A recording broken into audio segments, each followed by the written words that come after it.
Hello, this is Professor Angelia with part 3 of Works of Hearts, What to Do in the Moment, Women in Workplace Emotions. Last time we left off talking about real emotional intelligence, that some people know that there are entire invisible pools of salient emotional facts behind almost every workplace situation. So today we're going to start on this. People don't come to work with an emotional Rosetta Stone. We have to learn how to read each other. We all have a history which influences our thoughts and behaviors on the job. Behavioral studies have only been done on things that have been observed or reported. But emotions in the workplace have been missed out on in the workplace for the most part. The subconscious is rarely a concern to employers.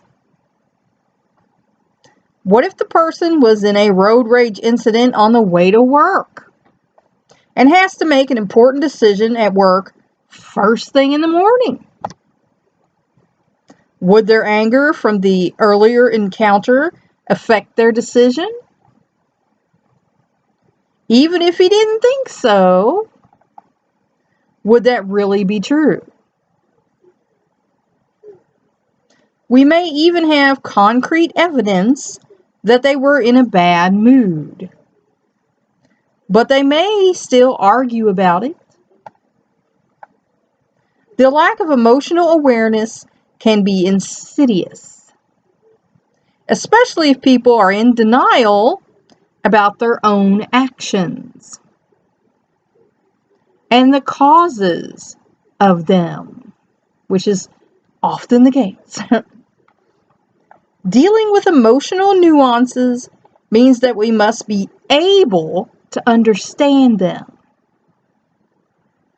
Understanding people's emotions and getting your job done can seem daunting. You're not alone in feeling stressed, having to deal with others' emotions. We are all trying to jump our hurdles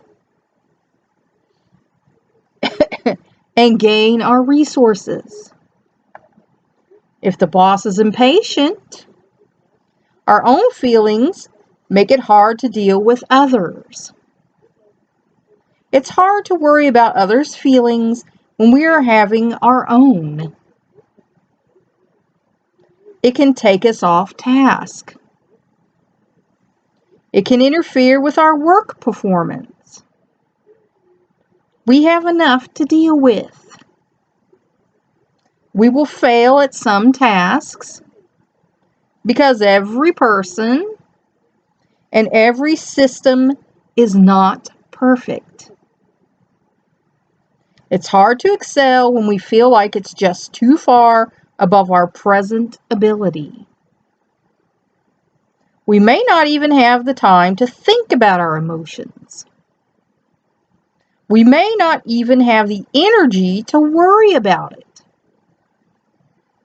So, usually we put our heads down, dig in, and do what needs doing, relegating our emotions to after work.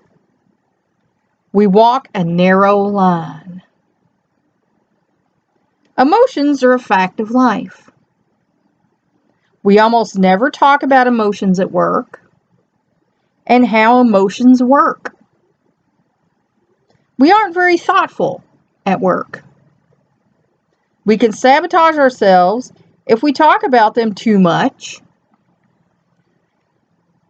so we don't.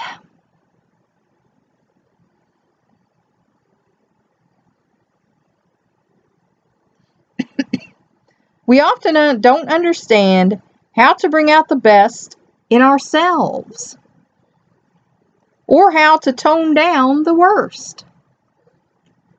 Sometimes Cleaning up a mess after a botched assignment can take more time than the assignment did.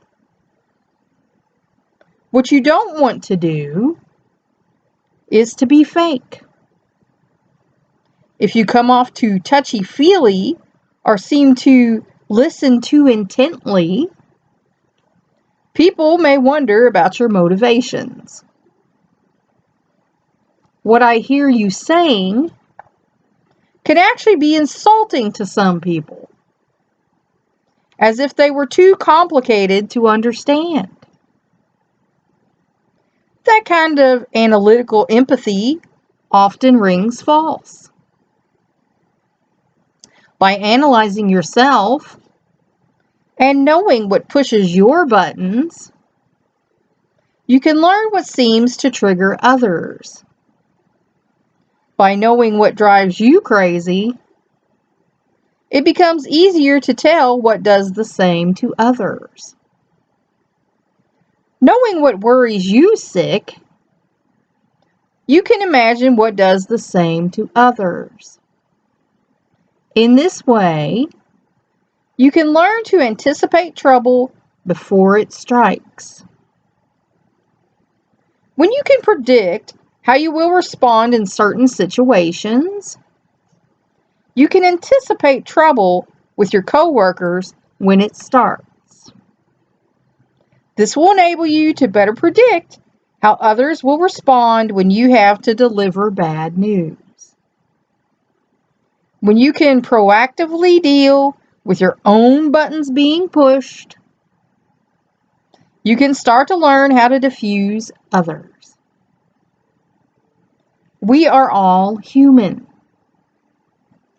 Blow-ups are going to happen. When you can explain what happened and why to yourself and the people involved, you are then able to do damage control. Managers especially need to be able to do this. Most managing classes teach you how you need to change for your new position. How you need to be a different person to be a better executive. To be less demonstrative. To be less spontaneous. To be a better listener. To be someone that you really aren't. We need to be able to tolerate a bigger range of emotions in the workplace. Both women and men have different emotional reactions. Knowing how you tick will make you more comfortable. That in turn will make you more successful. To be alive is to be emotional. Whenever anyone tells us not to take a thing personally, that is when our defenses jump up, and we then will. Nothing is just business if it's a personal attack. That platitude should be wiped out of our work vocabulary. It's never just work. Our senses of identity and self-esteem are closely bound to our jobs, especially if we have a job that we care about. We are fortunate compared to workers of the last century before unions, laws that protected workers' rights, and active discrimination. When we can learn to predict our emotions, we can manage them. The modern workplace is even more technical than ever before. Excuse me here a second. We can look inside bodies. We can analyze people's minds, and are beginning to understand why men and women are so different. While the genders are basically the same in intelligence, the way that we process and distribute information and react emotionally tend to be quite different. Women have become empowered and work right alongside men now. The subject seems to be off limits, but it is very important. It is a gigantic elephant in the workroom. Female sexuality is as taboo as in Victorian times in the workplace. Women are supposedly equal to men, but they aren't viewed as emotionally stable as men. This subject needs to be explored. Work rules need to be rethought to accommodate all sexes, to put their abilities to use. Women can be very productive. Just because someone is neurobiologically or culturally different, doesn't mean that we should expect less from them. PC dictates that we don't even bring up the subject. But should that be the case? If we talk about it, would it derail the hard-won progress of women and minorities? We are a society confused because of so many opinions on the issues. For the first time, more American workers are female than male. Women have achieved economic empowerment. Women account for 57% of college graduates. They are 62% of graduate students. Women are in the majority of doctors and lawyers graduating. The large corporations and finance are the only place that still has low percentages of women. Gender diversity still needs to catch up there. Women own 40% of the private businesses in the United States. Most men no longer have a problem with female colleagues. Soon sexism may disappear. I hope to see that in my lifetime. Most people see the equality as a good thing. More and more, it takes dual incomes to support a household. More shifts towards emotional intelligence are being encouraged by business. How we are socialized regarding emotions is important. Certain traits are valued or devalued because cultural norms shift with historic trends. Women do experience and express emotions more freely.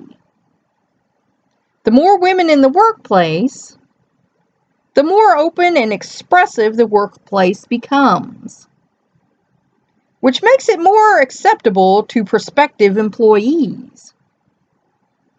Society changes. Science finds more each day. Each gender operates differently. This will transform the dynamics of interpersonal dynamics on the job. It will also create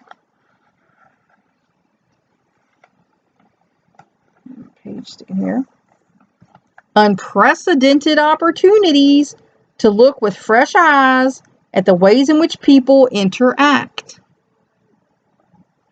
And feelings expressed at work will differ. That is just a fact. The moment of truth will come at work on any given day.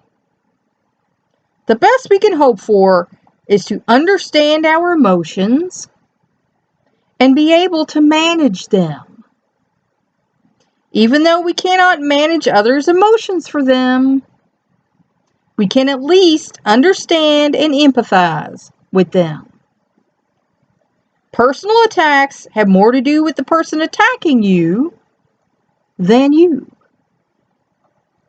Your position in the company should not dictate how you are treated.